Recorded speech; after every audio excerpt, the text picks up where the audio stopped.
Hello বন্ধু, কেমন আছো তুমি? আশা করছি ভালো আছো। আমিও ভালো আছি। বন্ধু, আবারও একটা মজার গল্প নিয়ে চলে এসেছি। শেষ পর্যন্ত অবশ্যই শুনবে।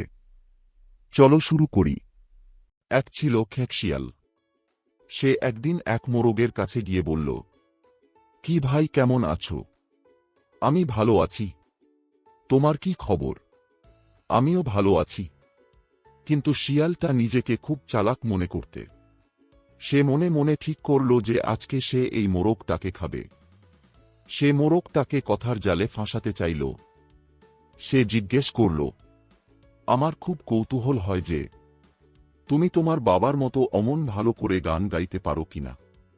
খেকশিয়ালের মুখে এই কথা শুনে মোরগ বেশ খুশি হল। সে যখন গান গাইতে শুরু করেছে, তখন খেকশিয়াল টুপ করে তাকে মুখে পুরে ছুটতে লাগল। এদিকে পাড়ার লোকেরা যখন দেখল যে খেকশিয়াল মোরগটিকে নিয়ে ছুটছে, তখন তারা খেকশিয়ালের পেছনে ধাওয়া করল। কিছুটা যাওয়ার পর মোরগটা শিয়ালকে বলল, ওরা কি বলছে শুনছ তো? ওরা বলছে তুমি নাকি ওদের মোরগ নিয়ে পালিয়েছ। এখন তুমি ওদের বলে দাও যে আমি ওদের মোরগ হতে যাব কেন? আমাকে তো তুমি নিয়ে যাচ্ছ।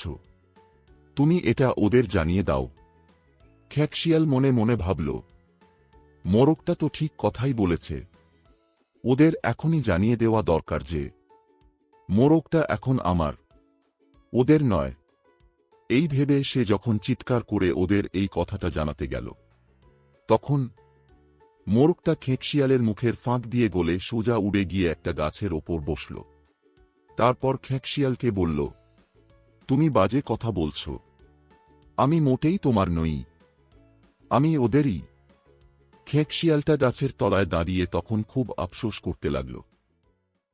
তো বন্ধুরা, কেমন লাগলো গল্পটা? ভালো লাগলে অবশ্যই লাইক এবং সাবস্ক্রাইব করবে। এখন টাটা। আরও একটা নতুন মজাদার গল্প নিয়ে খুব তাড়াতাড়ি তোমাদের কাছে আসব।